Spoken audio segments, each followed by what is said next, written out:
નવા વર્ષની પ્રથમ મંગળવારના દિવસે અંગારક યોગ બનતા નવસારી શહેરના હીરા મેન્શન વિસ્તારમાં સ્થિત શ્રી સિદ્ધિ વિનાયક મંદિરે 35 વર્ષથી પરંપરાગત રીતે ઉજવાતી અંગારક સંકટ ચોથના પાવન અવસરે વિશેષ ધાર્મિક માહોલ જોવા મળ્યો હતો।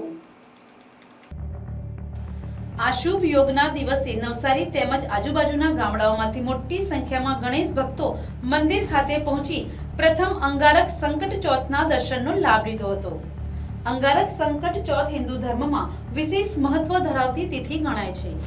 માન્યતા મુજબ આ દિવસે ભગવાન શ્રી ગણેશની આરાધના કરવાથી તમામ વિઘ્નો દૂર થાય છે અને ભક્તોની મનોકામનાઓ પૂર્ણ થાય છે।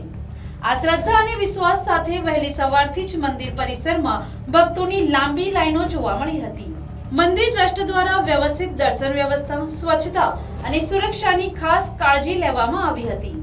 શ્રી સિદ્ધિ વિનાયક મંદિરમાં આ અવસરે વિશેષ પૂજા અર્ચના, મંત્રોચ્ચાર અને આરતીનું આયોજન કરવામાં આવ્યું હતું। ભક્તોએ ઉપવાસ, સંકટ ચોથની વ્રત વિધિ અને પ્રસાદ ગ્રહણ કરીને ધાર્મિક ભાવનાનો અનુભવ કર્યો હતો।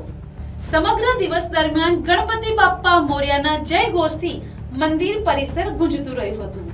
આ સાથે મંદિર ટ્રસ્ટ દ્વારા માહિતી આપવામાં આવી કે આગામી 22 જાન્યુઆરી ગુરુવારના રોજ વિનાયક ચોથના દિવસે શ્રી ગણેશ જયંતીનું ભવ્ય આયોજન કરવામાં આવશે। તે દિવસે ભગવાન શ્રી ગણેશના જન્મ મહોત્સવની ઉજવણી સાથે વિશેષ પૂજા, આરતી તેમજ શ્રી ગણેશની પાલખી પણ કાઢવામાં આવશે। આ ઉત્સવમાં પણ મોટી સંખ્યામાં ભક્તો જોડાય તેવી આશા વ્યક્ત કરવામાં આવી છે। ધાર્મિક આસ્થા અને શ્રદ્ધાનો સંગમ બનેલી આ અંગારક સંકટ ચોથે નવસારી શહેરમાં ભક્તિ ભાવનો અનોખો નજારો સર્જ્યો હતો। આજે અંગારક ચોથ છે। 2026 થી પહેલી અંગારક ચોથ છે।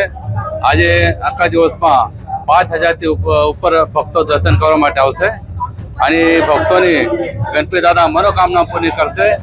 હવે દર સંકટ ચોથ મંગળવારે ઘણા ભક્તો આવીને દર્શન કરી જાય છે અને મનોકામના બી પૂરી થાય છે। કેવો ઉત્સાહ છે ભક્તોમાં? આજે ભક્તોનો બહુ ઘણો ઉત્સાહ છે। સવારથી 5 વાગ્યાથી સાંજે 10 વાગ્યાથી લોકો ભક્તો દર્શન કરવા આવતા રહેશે। Bureau report NTC news Navsari.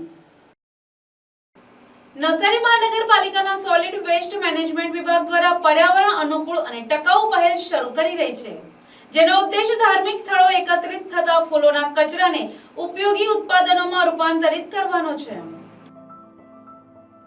આ પહેલ અંતર્ગત મંદિરો અને ધાર્મિક સંસ્થાઓમાં ભક્તો દ્વારા ચડાવવામાં આવેલા ફૂલોને કચરાના નિકાલને બદલે વૈજ્ઞાનિક રીતે પ્રોસેસ કરવામાં આવેલ છે।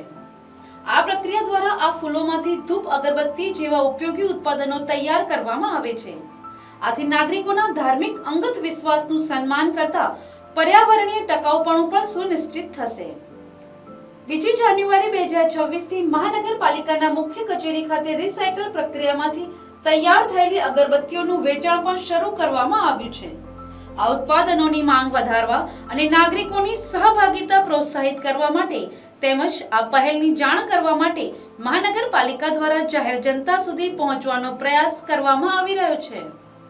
નવસારી મહાનગરપાલિકા તરફથી નવસારી વાસીઓના તમામ લોકોના આસ્થાને ધ્યાને રાખી તમામ ધાર્મિક સ્થળોએથી પૂજાપો ઉઘરાવી લાવી અને એમાંથી એનો પ્રોસેસ કરીને અગરબત્તી બનાવવામાં આવે છે, જેના કારણે એ પુષ્પનો ભગવાનને ચડ્યા બાદ પણ યોગ્ય ઉપયોગ થઈ શકે છે। અને એ પહેલ રૂપે આપણે શ્રાવણ માસથી આ કાર્ય ચાલુ કર્યું હતું, જેને હવે સફળતાપૂર્વક પૂરું કરીને આપણે 2 જાન્યુઆરી 2026ના રોજથી આપણે એ અગરબત્તીનું વેચાણ પણ ચાલુ કર્યું છે।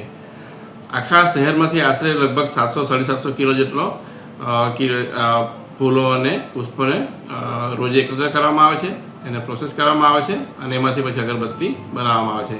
હાલ આપણી પાસે લગભગ 1000થી વધુ પેકેટ રેડી છે અને જે આપણને અહીંયા નવસારી એનએમસી ઓફિસની બહાર જે યુનિટ છે અગરબત્તીનું, ત્યાં આપણને ઇઝીલી મળી શકે છે।